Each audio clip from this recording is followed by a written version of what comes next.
Hi students, welcome in chemistry classes. और मैं प्रियंका जैन आपके लिए लेकर आई हूँ next crash course for the class 11th and class 12th। ये वीडियो स्पेशली मैंने लिया है from the class 12th chapter number 4 chemical kinetics. तो यहाँ पर हम देखेंगे इसका क्रैश कोर्स। ओके, सो हम बहुत ही जल्दी इस चैप्टर का एक क्विक रिवीजन देखेंगे। ओके, क्या क्या इंपॉर्टेंट चीज़ें हैं वो हमें यहाँ पे स्टडी करनी है, क्योंकि सिर्फ अगर आप इनको पढ़ लेते हैं तो आप समझिए ये सारे क्वेश्चंस इजीली सॉल्व आउट कर सकते हैं। ओके, तो देखिए केमिकल काइनेटिक्स एक्चुअली में होता क्या है।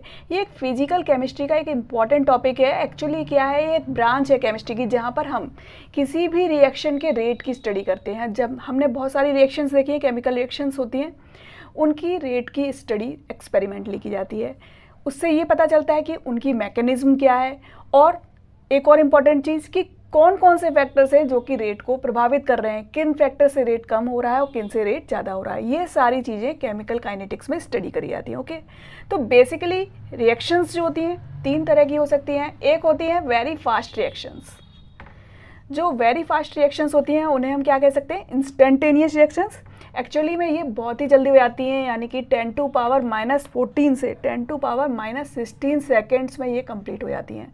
तो इनके रिएक्शंस का रेट हम स्टडी नहीं कर सकते हैं। दूसरे टाइप की रिएक्शंस जो होती हैं वो होती हैं वेरी स्लो रिएक्शंस, जिनको होने में कई साल लग जाते हैं, जैसे कि रस्टिंग ऑफ आयरन।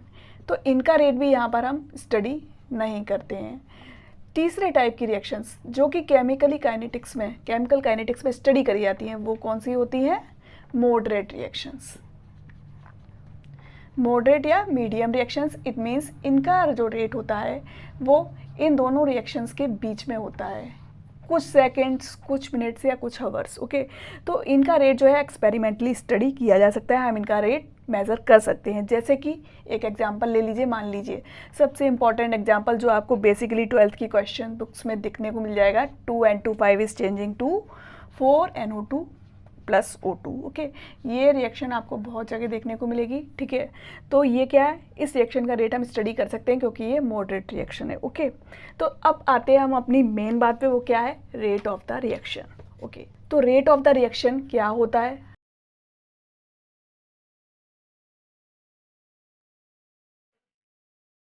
मान लीजिए कोई भी रिएक्शन हो रही है, ये एक रिएक्टेंट है, ये किस में चेंज हो रहा है, प्रोडक्ट में।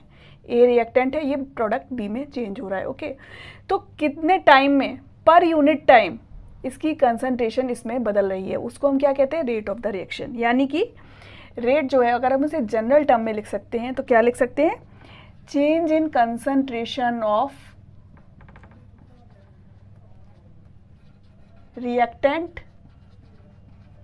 या फिर प्रोडक्ट।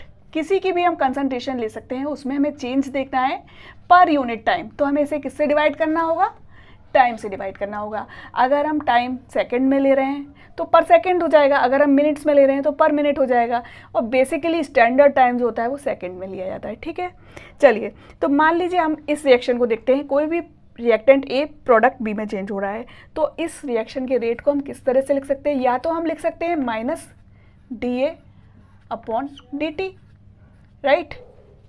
ये क्या लिया है हमने, इंस्टेंटेनियस रेट, किसी एक पर्टिकुलर मूवमेंट पर, किसी पर्टिकुलर इंस्टेंट पर जो चेंज हो रहा है रिएक्शन के रेट में, रेट जो हो रहा है उसे हम क्या कहते हैं, इंस्टेंटेनियस रेट। तो इसके लिए हम क्या कहते हैं, -dA, साइन है, आप ब्रैकेट के अंदर ए लेते हैं, इसका मतलब क्या है, concentration of the A.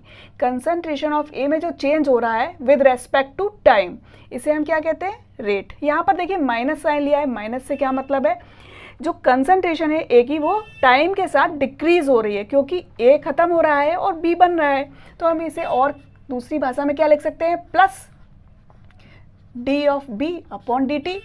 It means change in concentration of B with respect to time. ठीक है, यहाँ पर प्लस साइन लिया है क्योंकि इसकी कंसंट्रेशन बढ़ रही है, प्रोडक्ट बन रहा है इसलिए इसकी कंसंट्रेशन बढ़ रही है, लेकिन रिएक्टेंट खत्म हो रहा है इसलिए इसकी कंसंट्रेशन डिक्रीज हो रही है। लेकिन रेट हमेशा पॉजिटिव होता है, रेट हमेशा पॉजिटिव रहेगा, ये कभी भी नेगेटिव नहीं होता। ये जो साइन है सिर्फ ये कंसंट्रेशन में चेंज को दिखा रहे हैं। ठीक है, अब यहाँ पर एक इंपॉर्टेंट चीज़ और आती है, कुछ ग्राफ्स। मान लीजिए एक ग्राफ इस तरीके का आपको देखने को मिल जाएगा, जब हम कंसंट्रेशन ऑफ ए, रिएक्टेंट की कंसंट्रेशन और टाइम के बीच में ग्राफ खींचते हैं। अब हमें पता है जैसे जैसे टाइम बढ़ रहा है टाइम बढ़ रहा है तो क्या हो रहा है, मान लीजिए सपोज करिए पहले कंसंट्रेशन यहाँ थी एक ही, ठीक है, कंसंट्रेशन ज़्यादा थी हमने ली थी, जैसे जैसे टाइम बढ़ेगा कंसंट्रेशन एक ही कम होती जाएगी और समय के साथ ये धीमे धीमे कम होगी। ओके, तो इसलिए जो अगर हम रिएक्टेंट की कंसंट्रेशन और टाइम के बीच में ग्राफ खींचते हैं तो वो कुछ इस टाइप का कर्व आपको मिलेगा, क्योंकि कभी कभी क्वेश्चन पेपर में आपको ग्राफ्स दिए होते हैं और आप लोग समझ नहीं पाते हैं कि एक्चुअली में इन ग्राफ्स का मतलब क्या है, तो आपको ये पता होना चाहिए, बेसिक थिंग्स हैं। और देखिए अगर हम दूसरा इसी टाइप का ग्राफ खींचते हैं, मान लीजिए हम यहाँ पर लेते हैं कंसंट्रेशन ऑफ प्रोडक्ट, ये क्या है कंसंट्रेशन ऑफ रिएक्टेंट और ये क्या है कंसंट्रेशन ऑफ प्रोडक्ट, ये चेंज हो रही है किसके साथ, टाइम के साथ। ओके, टाइम क्या हो रहा है यहाँ पर आगे इस दिशा में बढ़ रहा है, ओके, और कंसंट्रेशन हियर बढ़ रही है। अब देखिए शुरू में तो प्रोडक्ट है ही नहीं, तो इसलिए हम यहाँ पर क्या अज्यूम करेंगे, इसकी कंसंट्रेशन 0 है, टाइम जैसे जैसे बढ़ता है इसकी कंसंट्रेशन क्या होती है, बढ़ती है और ऐसे बढ़ती जाती है, ठीक है, फिर कांस्टेंट हो जाती है। यहाँ पर ये कुछ इस टाइप से होगी। ओके, तो इस टाइप का ग्राफ आपको देखने को मिल रहा है, तो ये क्या दिखा रहा है कि हमने प्रोडक्ट और टाइम के बीच में ग्राफ लिया है। ओके, चलिए अब जो दूसरी इंपॉर्टेंट चीज़ आती है वो क्या है, unit of the rate. Rate की यूनिट क्या होगी, अभी हमने क्या देखा, R is equal to change in concentration divided by time, यानी जो यूनिट कंसंट्रेशन की है उसको टाइम की यूनिट से हमें डिवाइड करना है। तो इसकी सिंपली यूनिट अगर हम लेते हैं तो क्या होती है, मोल्स पर लीटर पर टाइम। अगर टाइम हमारा सेकंड में है तो पर सेकंड हो जाएगा, अगर टाइम हमारा मिनट में है तो पर मिनट हो जाएगा, अगर हावर्स में है तो पर हावर हो जाएगा, राइट। और इस टर्म को जो मोल पर लीटर है इसे हम जानते हैं, इसे मोलरिटी भी तो कहते हैं, तो हम इसको कुछ इस तरह से भी लिख सकते हैं ना, मोलरिटी टाइम इनवर्स 1। तो ये दोनों ही यूनिट्स किसकी है, रेट की है। ओके, अब सबसे इंपॉर्टेंट चीज़ यहाँ पर आती है वो क्या है, rate of reaction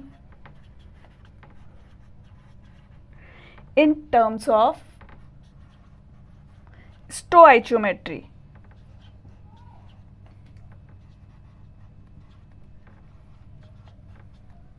of chemical reaction, किसी भी केमिकल रिएक्शन की जो स्टोइचियोमेट्री उसके टर्म्स में हम एक रेट ऑफ रिएक्शन को कैसे एक्सप्रेस कर सकते हैं, ये बहुत ही इंपॉर्टेंट चीज़ है क्योंकि इस पर क्वेश्चंस ज़्यादातर बनते हैं। अब देखिए एक नॉर्मल रिएक्शन ऐसा तो नहीं होती है कि ए बी में चेंज हो रहा है, नॉर्मली क्या होता है कुछ मोल्स हम सबके लेते हैं, मान लीजिए हमने ए के लिए A moles plus B moles B के, और ये किस में चेंज हो रहे हैं, C moles of P plus D moles of Q, ये हमारे क्या है प्रोडक्ट है, राइट। तो अब देखिए अगर हमें यहाँ पर कुछ क्वेश्चंस आपसे पूछे जा सकते हैं, मान लीजिए आपसे पूछा गया है कि rate of disappearance of A, means किस रेट से ए जो है वो डिसअपीयर हो रहा है या ख़त्म हो रहा है, तो ये किसके इक्वल होगा, minus D A upon D T, ये चीज़ आपको याद रखनी है। सिमिलरली अगर हमें दिया है rate of disappearance of B, तो वो क्या होगा, minus D concentration of B upon D T, मतलब जो बी की कंसंट्रेशन में टाइम के साथ जो चेंज आ रहा है उसे क्या कहेंगे, rate of disappearance of B. Similarly अगर हमसे पूछा गया है rate of appearance of A, appearance क्यों, क्योंकि प्रोडक्ट्स जो हैं वो बन रहे हैं, तो अपीयरेंस ऑफ पी, पी और क्यू क्या है प्रोडक्ट्स है, ये दोनों बन रहे हैं, तो इनके लिए क्या लगेगा, अपीयरेंस लगेगा। बी और ए क्या है, रिएक्टेंट है, तो ये डिसअपीयर हो रहे हैं, इसलिए इनके लिए लगेगा rate of disappearance of A and B. अब similarly rate of appearance of P क्या होगा, plus D P upon D T, ठीक है। सिमिलरली अगर हमें देखना है क्यू प्रोडक्ट के अपीयरेंस का रेट क्या है, तो वो किसके द्वारा दिया जाएगा, plus D Q upon D T, ठीक है ना। लेकिन अगर हमसे पूछा जा रहा है रेट ऑफ द रिएक्शन क्या है, तो उसके लिए हमें क्या करना पड़ेगा, रेट ऑफ रिएक्शन जिसे हम आर से रिप्रेजेंट करते हैं वो किसके इक्वल होगा, उसके लिए आपको क्या करना है, देखिए माइनस का साइन लगाइए, लेकिन ये माइनस रिएक्शन के रेट के लिए नहीं है, ये किस लिए, मैंने आपको बताया था ना, कंसंट्रेशन में जो चेंज हो रहा है, जो कंसंट्रेशन कम हो रही है उसको दिखा रहा है। तो आपने यहाँ पे माइनस का साइन लगाया, फिर देखिए जो ये ए लगा है, ध्यान से देखिए, इसको आपको किस में लिखना है, 1 अपॉन ए, ओके। फिर हमें लिखना है यहाँ पर D A upon D T. एक तो रेट ऑफ द रिएक्शन को इस तरह से दिखा सकते हैं, या सेम थिंग किसके इक्वल होगी, माइनस इसकी कंसंट्रेशन आप लीजिए 1 upon B D B upon D T. और अगर हमें इसे प्रोडक्ट की कंसंट्रेशन के टर्म में लेना है तो क्या करेंगे आप, प्लस का साइन लगाइए और फिर यहाँ पर देखिए सी लगाए तो 1 upon C D P upon D T. Okay, similarly अगर हमें इसे क्यू की टर्म में देना है तो क्या करेंगे, प्लस ये डी को आप नीचे ले जाइए, 1 upon D Q upon D T. इसे आप बहुत ही अच्छे से समझ सकते हैं अगर आप एक एग्जाम्पल देखें। बहुत ही अच्छा सा एग्जाम्पल देखिए, मान लीजिए हमें दिया है N2 plus 3H2 is equal to 2NH3। ये रिएक्शन हम जानते हैं अमोनिया के फॉर्मेशन की रिएक्शन है। अभी हमसे क्वेश्चन पूछा गया है कि हमें निकालना है rate of disappearance of NH3। Okay, rate of disappearance of NH3 इसका मतलब क्या हुआ, हमें पता लगाना है प्लस DNH3 अपॉन dt। यही तो होता है rate of appearance of NH3, ये हमें पता लगाना है। तो देखिए ये अगर हमें इन दोनों के टर्म में देखना है, कैसे पता लगाएंगे, क्योंकि कई बार क्वेश्चंस में आपको इनका कोरिलेशन निकालना होता है। तो इसके लिए सबसे पहले आप देखिए रेट कैसे निकलेगा यहाँ का।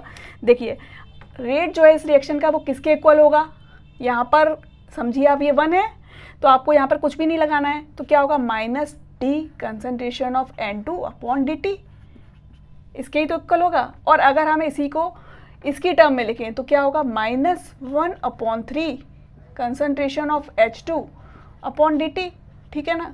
और अगर इसे हम लिखें प्रोडक्ट के टर्म में तो क्या हो जाएगा +1/2 DNH3 अपॉन डी टी।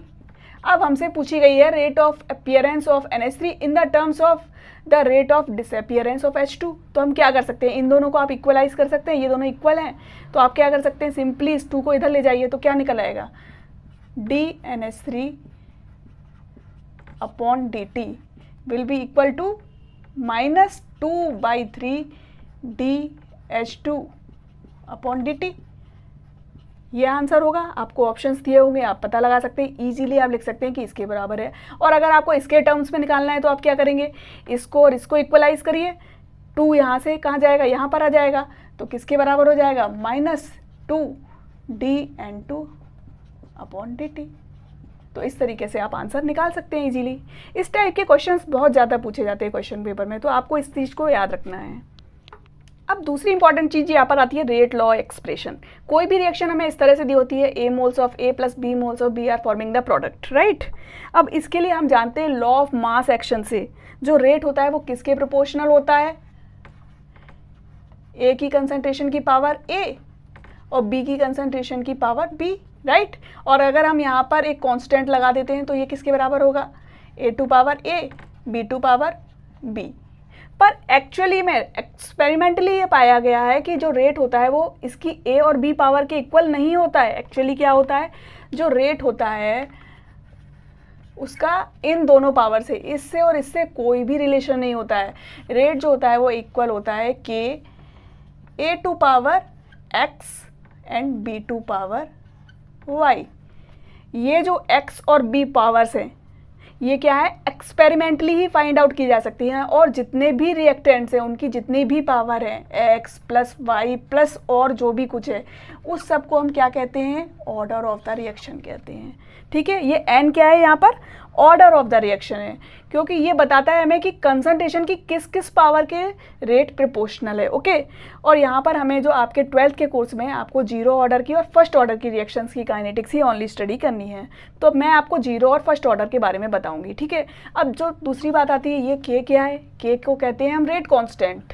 और रेट कॉन्स्टेंट जो होता है वो कंसंट्रेशन टर्म्स पर डिपेंड नहीं करता है, इन दोनों टर्म्स पे इसका कोई डिपेंडेंस नहीं है। ये सिर्फ किस पर डिपेंड करता है, टेम्परेचर पर डिपेंड करता है।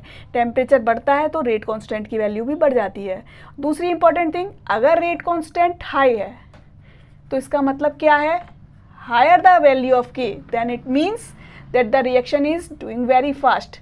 रिएक्शन का जो रेट है वो बहुत ही फास्ट है, जितनी ज़्यादा K की वैल्यू होगी उतनी फास्ट रिएक्शन होगी। तीसरी बात, किसी भी रिएक्शन के लिए जो रेट कांस्टेंट होता है वो फिक्स होता है, ओके। अब जो एक और इम्पॉर्टेंट चीज़ आती है वो आती है यूनिट ऑफ K। बहुत ही इंपॉर्टेंट चीज़ है, आपको पता होना चाहिए, क्योंकि कभी कभी क्वेश्चन पेपर में आपसे सिंपली यही पूछ लिया जाता है कि आप K की यूनिट बताइए, क्योंकि ये हर ऑर्डर की रिएक्शन के लिए अलग अलग होगा। एक्चुअली में क्या है ना, आपने देखा K क्या हुआ, K is equal to R upon A to power N। अब ये n पर डिपेंड कर रही है ना इसकी यूनिट्स जो हैं, तो हमें क्या लेनी है, unit of rate upon unit of concentration, यही तो होगी रेट की यूनिट। तो एक्चुअली इसके लिए एक फॉर्मूला होता है, अगर हमें इसकी यूनिट लेनी होती है यूनिट ऑफ के, इसके लिए एक फॉर्मूला होता है, क्या होता है, मोल पर लीटर, यही तो होती है कंसंट्रेशन की टर्म, और इसके ऊपर लगा दीजिए पावर 1 - n टाइम इनवर्स 1। अब आपके जो भी ऑर्डर की वैल्यू है आप इसमें पुट कर दीजिए, आपको यूनिट ऑफ के मिल जाएगी। मान लीजिए यहाँ पर 0 ऑर्डर रिएक्शन है, n = 0, तो k की यूनिट क्या हो जाएगी, आप इसमें लगाइए 1 - 0 यानी कि 1 रहेगा, तो इसकी यूनिट हो जाएगी मोल लीटर -1, अगर टाइम सेकंड में है तो सेकंड -1, राइट। सिमिलरली अगर हमें दिया है n = 1, फर्स्ट ऑर्डर की रिएक्शन है, तो आप क्या करेंगे, 1 - 1 विल बी इक्वल टू 0, तो ये पूरी टर्म ही 0 के इक्वल हो जाएगी, ये पूरी टर्म 1 के इक्वल हो जाएगी, क्योंकि इसकी पावर क्या है, 0 है, तो ये पूरी टर्म 1 के इक्वल हो जाएगी, राइट। तो हमारे फर्स्ट ऑर्डर रिएक्शन के लिए जो यूनिट ऑफ के होगी वो कंसंट्रेशन टर्म पर डिपेंड ही नहीं करेगी, वो क्या होगी, टाइम इनवर्स 1। अगर हमारा टाइम सेकंड में है तो इसकी यूनिट क्या होगी, सेकंड -1। ये आपको याद रखनी है, ये दोनों यूनिट, ओके। तो अब एक और इम्पॉर्टेंट थिंग यहाँ पर आती है, ऑर्डर एंड मॉलिक्युलरिटी, इन दोनों में डिफरेंस क्या होता है और एक्चुअली ये दोनों होते क्या हैं। ऑर्डर मैंने अभी आपको बताया था, मैंने कोई भी रेट लिया, जो रेट ऑफ द रिएक्शन होता है वो किसके प्रोपोर्शनल होता है, कंसंट्रेशन टर्म्स के प्रोपोर्शनल होता है, और इसको किससे लिखते हैं, Ka⁴x एंड B⁴ y, जो भी रिएक्टेंट्स हैं उनकी power x and y, okay. ये क्या कहलाती है, x + y = n, ये क्या कहलाता है, ऑर्डर ऑफ द रिएक्शन कहलाता है। तो ऑर्डर ऑफ द रिएक्शन हमें बताता है कि रिएक्शन जो है वो किस स्पीड से होगी, वो कंसंट्रेशन टर्म्स पे डिपेंड करेगी या नहीं करेगी। तो देखिए ऑर्डर किसी भी रिएक्शन का पॉजिटिव भी हो सकता है, 0 भी हो सकता है, फ्रैक्शनल भी हो सकता है और निगेटिव भी हो सकता है, ठीक है। और इसको केवल एक्सपेरिमेंटली ही डिटरमाइन किया जा सकता है। पर मॉलिक्युलरिटी क्या होती है, किसी भी रिएक्शन में, मान लीजिए A + B, ये जो रिएक्टेंट है ये प्रोडक्ट बना रहे हैं, तो यहाँ पर जितने भी मॉलिक्यूल्स का नंबर है जो कि इस रिएक्शन में भाग ले रहे हैं उसे हम क्या कहेंगे, मॉलिक्युलरिटी कहेंगे इस रिएक्शन की। जैसे यहाँ पर A + B यानी 2 मॉलिक्यूल्स भाग ले रहे हैं तो इसकी मॉलिक्युलरिटी क्या है, 2।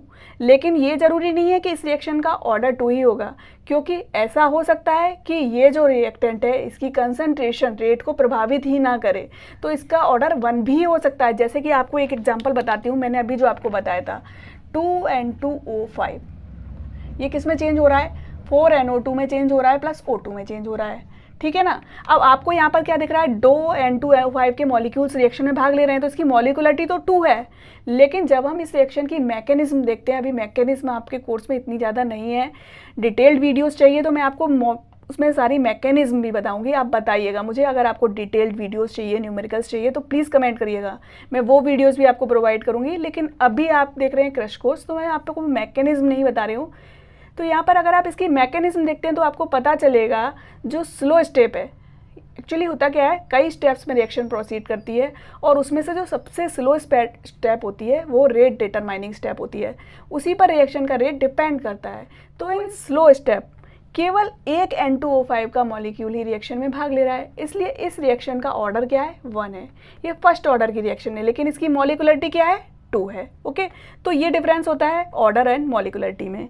एक और डिफरेंस होता है, मॉलिक्युलरिटी जो है वो हमेशा इंटीजर नंबर होती है, इंटीजर होती है, वो कभी भी 0 और फ्रैक्शनल नहीं हो सकती है।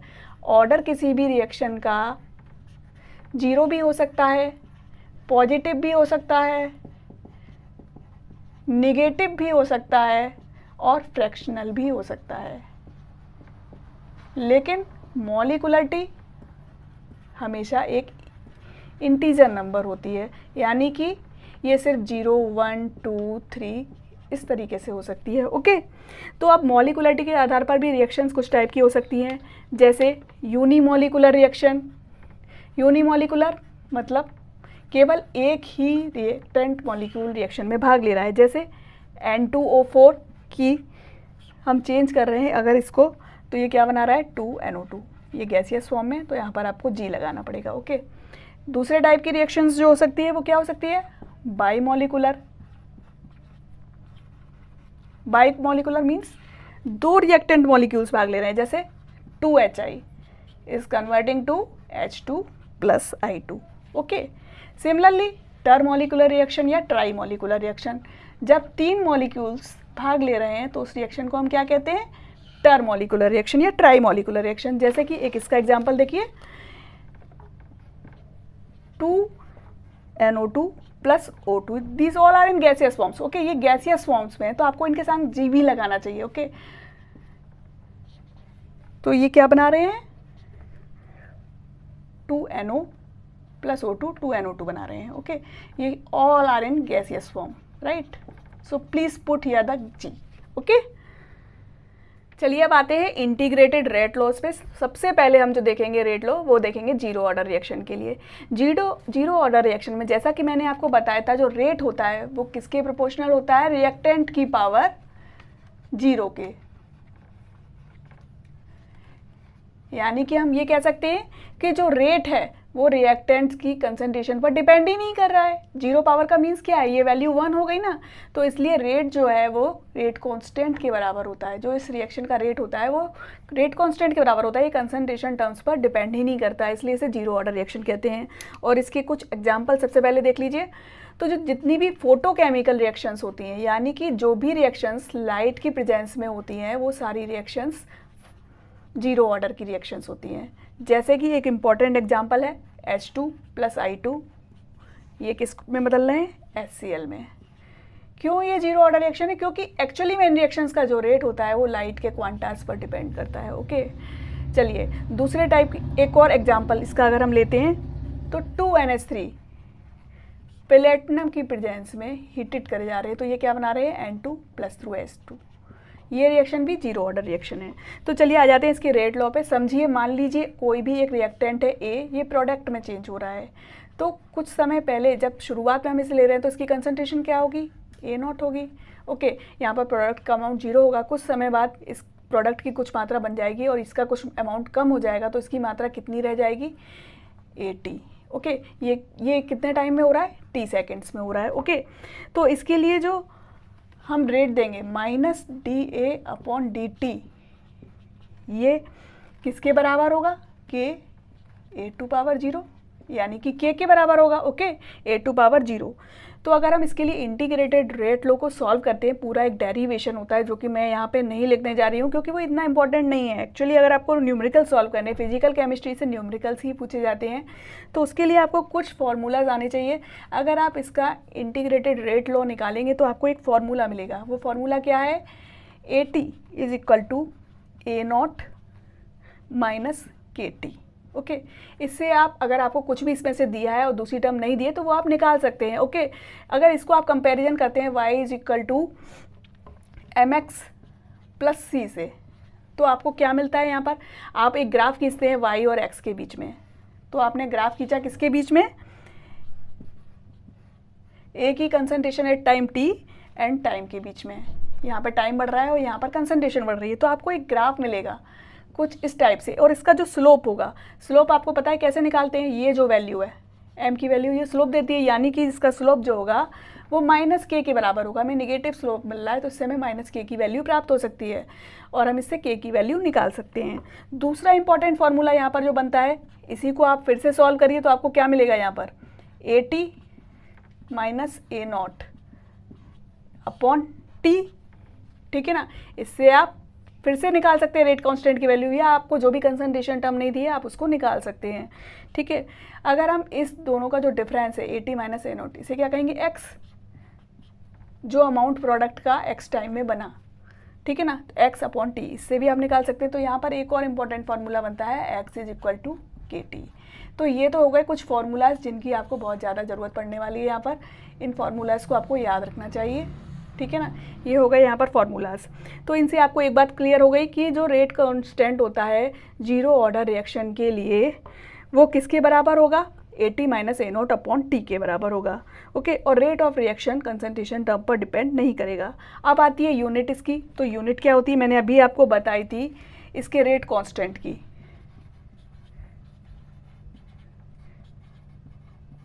K की यूनिट यहाँ पर क्या होगी, mole litre inverse 1 second inverse 1, और इसको निकालने का तरीका अभी मैं आपको बता चुकी हूँ। अब एक और इम्पॉर्टेंट चीज़ जो आती है यहाँ पर, वो क्या है, हाफ लाइफ। हाफ लाइफ क्या होती है किसी भी रिएक्शन की, इसको पहली बार टी हाफ से रिप्रेजेंट करा जाता है।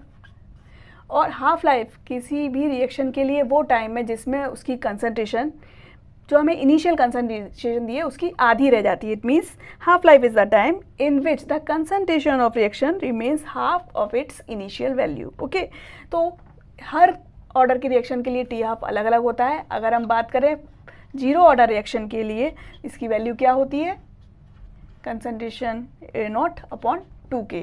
तो ये एक और इम्पॉर्टेंट फार्मूला यहाँ पर बनता है, इसको भी आप याद कर लीजिए। अगर आपको जीरो ऑर्डर रिएक्शन के लिए टी हाफ निकालना है तो इससे निकाल सकते हैं। एक्चुअली इसके बारे में कम पूछा जाता है, जो फर्स्ट ऑर्डर रिएक्शन का टी हाफ है वो ज़्यादा इंपॉर्टेंट चीज़ है और उससे क्वेश्चन ज़्यादा बनते हैं। ठीक है, तो ग्राफिकल रिप्रेजेंटेशन और देख लेते हैं यहाँ पर जीरो ऑर्डर रिएक्शन के लिए।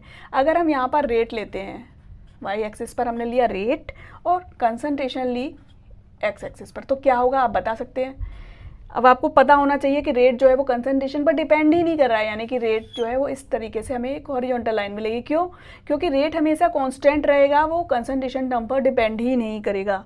और अगर हम एक और ग्राफ खींचते हैं किसके बीच में, हाफ लाइफ, यहाँ पर हमने ली हाफ लाइफ और यहाँ पर ली इनिशियल कंसंट्रेशन ए नॉट, तो इसके बीच में हम अगर ग्राफ खींचते हैं तो हमें ग्राफ कुछ इस तरीके से मिलता है। ठीक है, तो ये दोनों ग्राफ हैं, इनको और आप स्क्रीनशॉट ले लीजिएगा और इन्हें आप नोट कर लीजिएगा। ओके, अब आते हैं हम रेट लॉ पर फर्स्ट ऑर्डर रिएक्शन के लिए। फर्स्ट ऑर्डर मीन्स यहाँ पर जो रिएक्शन का रेट है वो किस पर डिपेंड कर रहा है, रिएक्टेंट की कंसंट्रेशन की फर्स्ट पावर पर।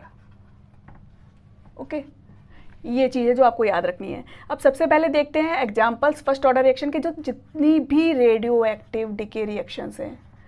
अगर आपको कहीं भी रेडियो एक्टिव डिके रिएक्शन दी जा रही है तो आप समझ जाइए वो क्या है, फर्स्ट ऑर्डर रिएक्शन है। ये हमेशा फर्स्ट ऑर्डर की होती हैं। एक और एग्जांपल देख लीजिए, 2N2O5, जो कि बहुत ही इंपॉर्टेंट एग्जांपल है। 4NO2 + O2 बना रहा है, ये क्या है, फर्स्ट ऑर्डर रिएक्शन है। और बहुत सारे एग्जांपल्स हैं जो आपको बुक्स में भी मिल सकते हैं अगर आप कवर करना चाहते हैं तो। यहाँ पर मैं नहीं ले रही हूँ। ठीक है, तो देखिए अभी हम आते हैं अपने रेट लॉ पर। ए जो है प्रोडक्ट में चेंज हो रहा है। ठीक है, अब मान लीजिए इनिशियल कंसंट्रेशन इसकी कितनी है, ए, और यहाँ पर प्रोडक्ट की कंडीशन 0 होगी। जब हमने टाइम लिया 0, मतलब इनिशियल कंडीशन है। ठीक है, अब टाइम बीतता जाता है, रिएक्शन हो रही है और टाइम हो गया टी के बराबर, टी सेकेंड्स। ओके, तो अब क्या होगा, कुछ अमाउंट एक्स का बन जाएगा। यहाँ पर प्रोडक्ट का कितना अमाउंट बना, एक्स। ओके, तो यहाँ पर इसका जो अमाउंट बचेगा वो कितना होगा, ए माइनस एक्स, राइट। तो अब हम जो रेट देते हैं -dA/dt, वो हमें पता है किसके बराबर होता है, K/2 कंसंट्रेशन की पावर 1 A, ऐसे लिख सकते हैं इसे, इसके बराबर होता है। ठीक है ना। अगर इसको हम सॉल्व करते हैं और यहाँ पर इसके लिए बहुत सारी इंटीग्रेटेड रिएक्शंस होती हैं और डेरिवेशंस होते हैं, उसके द्वारा इसको सॉल्व किया जाता है, तो हमको एक फार्मूला मिलता है। और हमारे लिए फार्मूला ही इंपॉर्टेंट है एक्चुअली। तो जो फार्मूला मिलता है वो क्या है, KT = natural log of A/A-x। Okay, और अगर हम यहाँ पर अगर इस नेचुरल लॉग को हम बदलते हैं log 10 में, तो क्या हो जाएगा, हमको 2.303 रखना पड़ेगा। ओके, तो रख दीजिए। तो यहाँ पर क्या आएगा, 2.303/t, हम t को क्या ले गए, इस साइड ले गए। ठीक है ना, log 10 A/A-x। ओके, यहाँ पर इस a को, जो ये a है ये क्या है, इनिशियल कंसंट्रेशन है, और ये क्या है, कंसंट्रेशन आफ्टर टाइम t। तो इसको हम इसकी जगह क्या भी लिख सकते हैं, यहाँ पर हम लिख सकते हैं इसे A0/AT, या तो आप ये लिखिए या ये लिखिए, दोनों एक ही बात है। तो ठीक है, ये आपका बन गया एक फार्मूला जो कि बहुत ही इंपॉर्टेंट फार्मूला है। इससे आपको बहुत ज़्यादा 90% क्वेश्चंस आपको इससे मिल जाएंगे देखने को। अगर हम आप इसको देखिए, इस वाले इक्वेशन को देखिए, अगर हम यहाँ पर एक ग्राफ खींचते हैं किसके बीच में, यहाँ पर हम लेते हैं natural log of A-x। Okay, और यहाँ पर लेते हैं हम टाइम, इसके बीच में एक ग्राफ खींचते हैं तो कुछ इस तरह से ग्राफ मिलता है। और इसका जो स्लोप होता है वो किसके बराबर होता है, -k के बराबर। ओके, तो ये तो हुआ फॉर्मूला। अब आते हैं इसके यूनिट पर। जो फर्स्ट ऑर्डर रिएक्शन होती है उसकी जो k की यूनिट होती है, रेट कांस्टेंट की यूनिट की बात कर रहे हैं, क्योंकि रेट की यूनिट तो हर जगह बराबर रहेगी पर रेट कांस्टेंट की यूनिट डिफरेंट रहती हैं। तो फर्स्ट ऑर्डर रिएक्शन के लिए जो रेट कांस्टेंट है उसकी यूनिट होती है टाइम इनवर्स 1। ओके, अगर हमें स्टैंडर्ड टाइम दिया है तो ये क्या हो जाएगा, सेकंड -1, यानी कि ये कंसंट्रेशन टर्म पर डिपेंड ही नहीं कर रही है। अब एक और चीज़ आती है यहाँ पर, हाफ लाइफ, टी हाफ। ये बहुत ही इंपॉर्टेंट है फर्स्ट ऑर्डर रिएक्शन के लिए, क्योंकि इसकी जो वैल्यू है वो किसी भी टर्म पर डिपेंड ही नहीं कर रही है। इसको दिया जाता है 0.693/K, यानी अगर आप K की वैल्यू जानते हैं तो टी हाफ की वैल्यू निकाल सकते हैं, और अगर आपको टी हाफ की वैल्यू पता है तो आप यहाँ से K की वैल्यू निकाल सकते हैं। इसलिए ये फॉर्मूला भी बहुत ही इंपॉर्टेंट फार्मूला है, इसको आप नोटिस कर लीजिए। ओके, एक और फार्मूला होता है यहाँ पर, आपसे कभी कभी पूछ लिया जाता है T3/4, या फिर इसको हम लिख सकते हैं T75%। इट मीन्स 75% रिएक्शन को कंप्लीट होने में जितना समय लग रहा है उसे हम क्या कह रहे हैं, T75% या T3/4। और इसके लिए कुछ विशेष आपको नहीं करना है, बस एक सिंपली बात आपको याद रखनी है, ये 2 × टी हाफ के बराबर होता है इन फर्स्ट ऑर्डर रिएक्शन। तो अगर आपको टी हाफ पता है तो इससे आप T3/4 ईजिली निकाल सकते हैं। ठीक है, अभी एक चीज़ और है यहाँ पर, ग्राफिकल रिप्रेजेंटेशन आप देख लीजिए फर्स्ट ऑर्डर रिएक्शन के लिए भी कैसा होता है।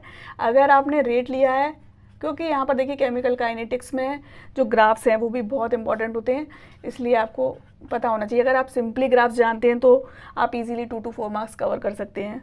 तो देखिए आपने रेट और कंसंट्रेशन के बीच में ग्राफ खींचा तो यहाँ पर ये इस तरह का ग्राफ मिलेगा, क्योंकि ये कंसंट्रेशन टर्म पर डिपेंड कर रहा है। ठीक है, अगर आप यहाँ पर ले रहे हैं ग्राफ किसके बीच में, टी हाफ और कंसंट्रेशन के बीच में, तो क्या हो रहा है, आपको पता था टी हाफ कंसंट्रेशन पर डिपेंड ही नहीं कर रहा है, तो जो ग्राफ मिलेगा वो इस तरीके का मिलेगा। ठीक है, और एक और ग्राफ मैंने आपको अभी बता ही दिया था, log A-x और t के बीच में जो खींचते हैं, तो वो मैं दोबारा आपको नहीं बताने जा रही हूँ। ठीक है, अभी आते हैं हम अपने नेक्स्ट टॉपिक पर, वो क्या है, कॉलिजन थ्योरी।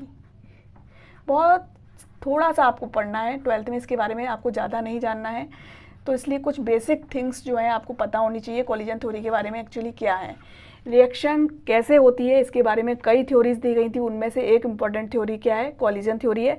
उसमें क्या कहा गया है कि जो रिएक्टेंट्स होते हैं वो हार्ड स्फीयर की तरह होते हैं। ठीक है, ये क्या है, हमारे रिएक्टेंट्स मॉलिक्यूल्स हैं। तो कोई भी रिएक्शन यहाँ पर तब होती है जब इनके बीच में टक्कर होती है। टक्कर मीन्स कॉलिजन। ओके, इसीलिए इस थ्योरी का नाम क्या है, कॉलिजन थ्योरी। तो जब भी ये हार्ड स्फीयर्स आपस में टकराते हैं तभी रिएक्शन हो सकती है।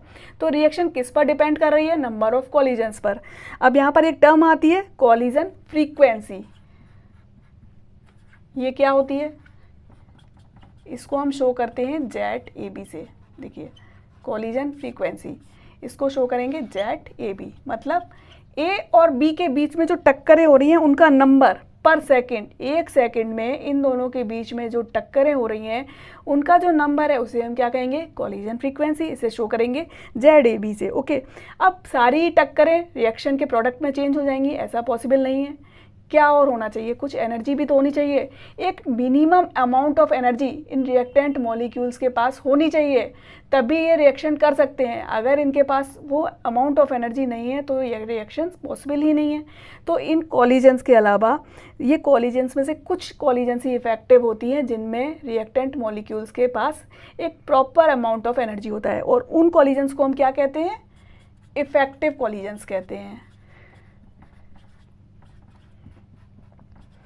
तो कॉलिजन थ्योरी में जो इसके आधार पर एक फॉर्मूला दिया गया था रेट के लिए, वो क्या दिया गया है कि rate is equal to ZAB into exponent of minus EA/RT।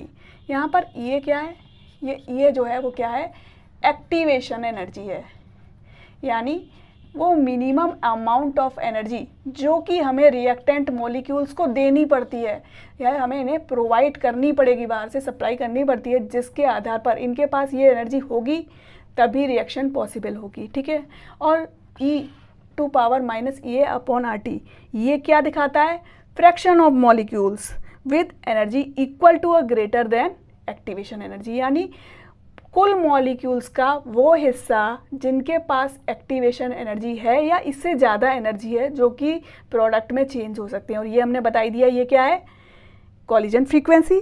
Okay, तो ये तो हो गई हमारी कॉलिजन थ्योरी। अब देखिए यहाँ पर एक बहुत इंपॉर्टेंट फार्मूला और आता है, वो आपको ध्यान देना है। आपको कई बार क्या होता है, एक फॉरवर्ड रिएक्शन का रेट दिया होता है, एनर्जी दी होती है, और एक बैकवर्ड रिएक्शन की दी होती है, और एक फार्मूला होता है यहाँ पर। ये क्या होता है, del H is equal to EA of forward minus E of backward reaction. Okay, अब यहाँ पर ये डेल एच क्या है, डेल एच है उसकी हीट ऑफ रिएक्शन, उस रिएक्शन की स्पेशल, उस रिएक्शन की एंथैल्पी है। ये हमें दी होती है, हमें एक फॉरवर्ड रिएक्शन दी होती है जिसकी एक्टिवेशन एनर्जी भी दी होती है, और हमें एक बैकवर्ड रिएक्शन दे देते हैं, उसी की अपोजिट रिवर्सिबल रिएक्शन हमें दी होती है और हमें उसकी एक्टिवेशन एनर्जी बतानी होती है। तो अगर आप ये फॉर्मूला जानते हैं तो आप 2 सेकंड में इस क्वेश्चन को हल कर सकते हैं। इस टाइप का क्वेश्चन बहुत बार पूछा जाता है नीट वगैरह में, इसलिए आपको ये पता होना चाहिए, ठीक है। Okay, now see the factors affecting the rate. Rate किन किन फैक्टर से प्रभावित होता है, ये कारणों को कुछ शॉर्ट में हम देख लेते हैं। सबसे पहली जो चीज़ है वो क्या है, नेचर ऑफ द रिएक्टेंट।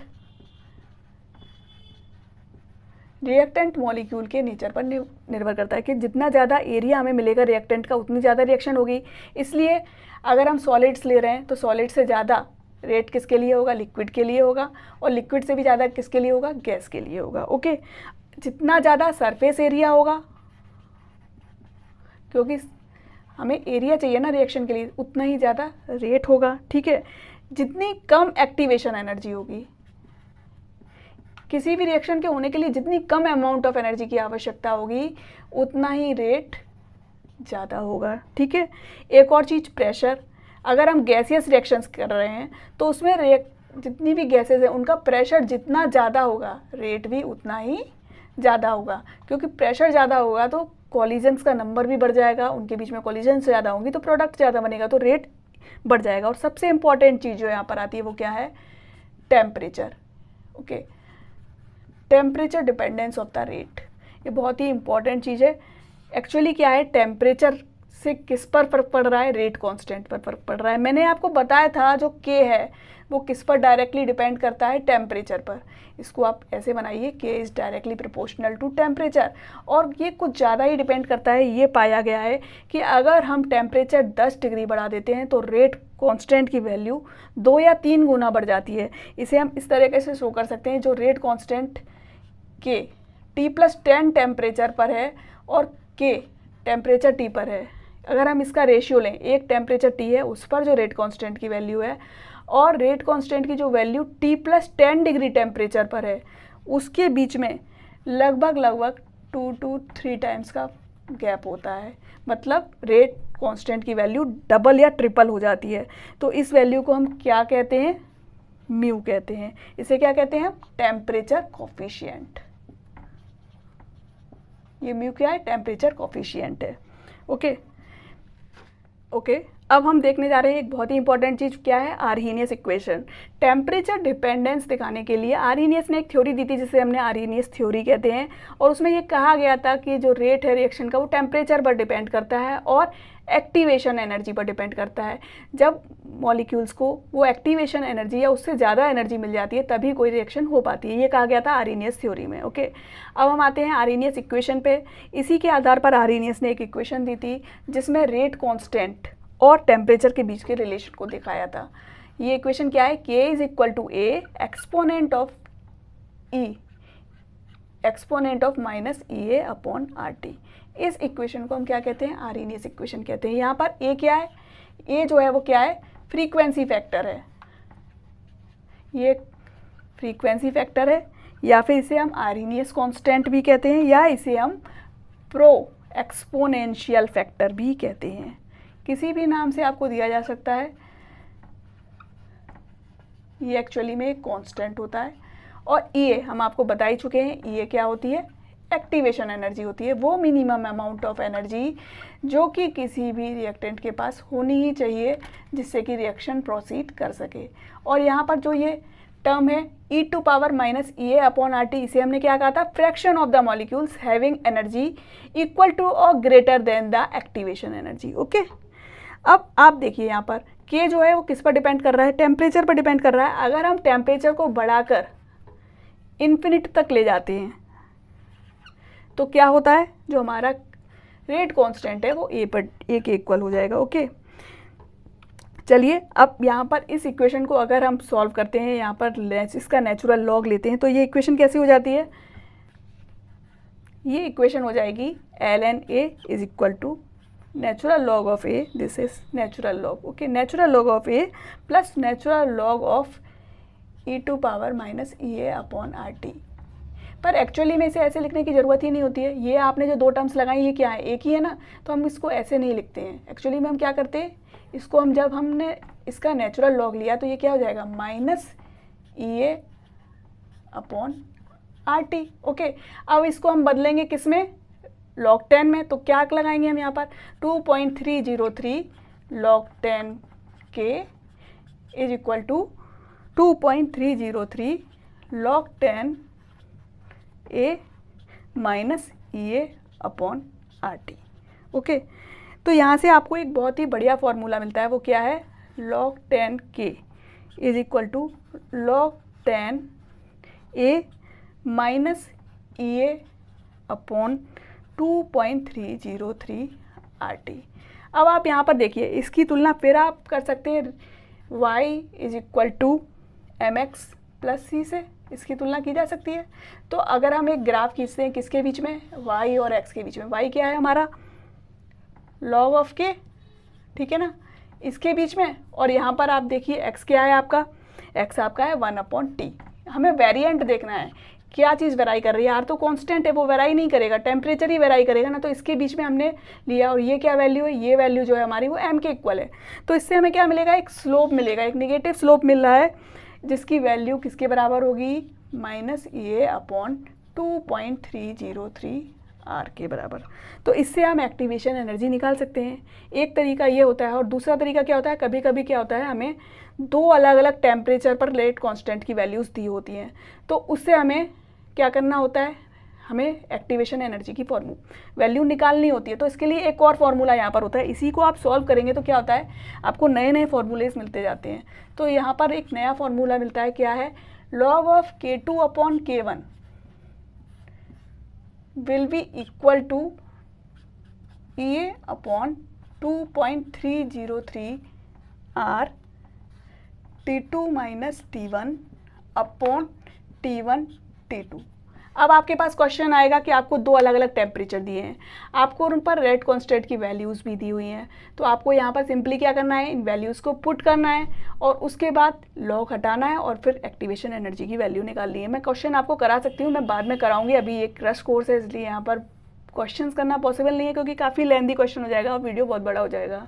अगर आपको वीडियोज़ चाहिए तो प्लीज़ कमेंट करिए। चलिए, इसी को एक और तरीके से भी लिखा जा सकता है, वो भी देख लीजिए, d ln k upon dt is equal to E A upon R T square. ये भी एक इम्पॉर्टेंट फार्मूला है। तो ये तो हो गए, हमने क्या क्या देख लिए फैक्टर्स, किन किन फैक्टर्स पर rate of the reaction depend कर रहा है। इसके अलावा भी कुछ फैक्टर्स होते हैं, जैसे कि कैटलिस्ट। कैटलिस्ट क्या करते हैं, रिएक्शन के रेट को बढ़ा देते हैं। अगर हम किसी भी रिएक्शन में कुछ अमाउंट कैटलिस्ट का डाल देते हैं तो वो बिना रिएक्शन में शामिल हुए, मतलब इसकी मात्रा में कोई चेंज नहीं आएगा, ये वैसा का वैसा ही हमें रिएक्शन के लास्ट में वापस मिल जाता है, लेकिन ये रिएक्शन के रेट को बढ़ा देता है। तो ये रिएक्शन के रेट को कैसे बढ़ाता है, एक्चुअली में ये एक्टिवेशन एनर्जी को कम कर देता है, इससे रिएक्शन का रेट बढ़ जाता है। एक और टर्म यहाँ पर आती है, इनहिबिटर। इनहिबिटर क्या होते हैं, ये कैटलिस्ट के अपोजिट होते हैं, मतलब जैसे कैटलिस्ट रिएक्शन के रेट को बढ़ा रहे हैं, वैसे ही इनहिबिटर्स क्या करते हैं, रेट को घटा देते हैं। कैटलिस्ट रेट को बढ़ाते हैं, इनहिबिटर्स रेट को घटाते हैं। ओके, तो ये दो इंपॉर्टेंट टर्म्स थी यहाँ पर। अब एक छोटी सी टर्म यहाँ पर बची रह गई है, वो भी आपको क्लियर कर देना चाहती हूँ। ये क्या है, स्यूडो फर्स्ट ऑर्डर रिएक्शन। ये क्या होती है, स्यूडो फर्स्ट ऑर्डर रिएक्शन या स्यूडो यूनिमोलिकुलर रिएक्शन भी इन्हें कहते हैं। एक्चुअली में इन रिएक्शंस में क्या होता है, इन रिएक्शंस की मॉलिकुलरिटी तो 2 होती है, मतलब रिएक्शन में 2 मॉलिक्यूल्स भाग ले रहे हैं। ओके, रिएक्शन में जो मॉलिक्यूल्स भाग ले रहे हैं उनका नंबर कितना है, 2 मॉलिक्यूल्स रिएक्शन में भाग ले रहे हैं, तो मॉलिकुलरिटी कितनी है, मॉलिकुलरिटी 2 है, ठीक है। लेकिन इस रिएक्शन का जो ऑर्डर है वो कितना है, 1 है, इसलिए इस रिएक्शन को हम क्या कहते हैं, स्यूडो फर्स्ट ऑर्डर रिएक्शन कहते हैं। अब देखिए, इसका एक एग्जांपल मैं आपको दिखाती हूँ। मान लीजिए हम कोई रिएक्शन करा रहे हैं, CH3COO-C2H5। इसकी रिएक्शन हमने H2O से कराई, H प्लस की प्रेजेंस में, तो क्या बनता है, इस रिएक्शन को आप अच्छे से पहचानते होंगे, CH3COOH बनेगा प्लस C2H5OH बनेगा, राइट। अब देखिए, इस रिएक्शन में आप देख रहे हैं यहाँ पर 2 मॉलिक्यूल्स भाग ले रहे हैं, तो इसकी मॉलिकुलरिटी कितनी है, 2 है, लेकिन इस रिएक्शन का ऑर्डर फर्स्ट ऑर्डर है। क्यों फर्स्ट ऑर्डर है, देखिए पहले क्या हुआ, रिएक्शन में एक्चुअली भाग तो 2 ही मॉलिक्यूल ले रहे हैं, लेकिन यहाँ पर जो वाटर है वो किस में प्रेजेंट है, एक्सेस में प्रेजेंट है। अभी हमने इस रिएक्शन का रेट लिया, रेट किसके इक्वल होगा, के दिस एस्टर CH3CO C2H5 और वाटर ठीक है, एस्टर का क्या हो रहा है, हाइड्रोलिसिस हो रही है, इन दोनों के प्रोपोर्शनल होना चाहिए, लेकिन एक्चुअली क्या है, जो ये वाटर है वो एक्सेस में प्रेजेंट है, बहुत सारी मात्रा में प्रेजेंट है यहाँ पर, तो इसकी मात्रा जो होती है रेट के साथ, रेट पर कोई फ़र्क ही नहीं डालती है, तो ये एक अलग कांस्टेंट की तरह बिहेव करता है। यानी इस K और इस H2O को मिलाकर हम एक कांस्टेंट लिख सकते हैं, क्या, K डैश CH3CO C2H5। तो रिएक्शन का रेट जो है वो एक्चुअली सिर्फ इस एस्टर के अमाउंट पर ही डिपेंड कर रहा है, H2O की मात्रा पर डिपेंड ही नहीं कर रहा है, क्योंकि ये एक्सेस में प्रेजेंट है, इसलिए ये कांस्टेंट टर्म हो गई। तो रिएक्शन का ऑर्डर क्या है, फर्स्ट ऑर्डर रिएक्शन है, लेकिन इसकी मॉलिक्युलरिटी क्या है, 2 है। तो ऐसी रिएक्शंस को हम क्या कहते हैं, स्यूडो फर्स्ट ऑर्डर रिएक्शन या स्यूडो मॉलिक्यूलर रिएक्शंस। ओके, तो ये था सारा कुछ केमिकल काइनेटिक्स के बारे में। जितनी भी इंपॉर्टेंट चीज़ें थी मैंने सारी आपको बता दी हैं। अब यहाँ पर क्या बचा है, न्यूमेरिकल सॉल्व करने को बचे हैं। अगर आप चाहते हैं मैं डेरिवेशंस दूँ, थ्योरीज़ के बारे में आपको डिटेल में बताऊँ, तो आप प्लीज़ कमेंट करिएगा, मैं ज़रूर वीडियोज़ बनाऊँगी। मिलते हैं आपसे अगले वीडियो में, थैंक यू।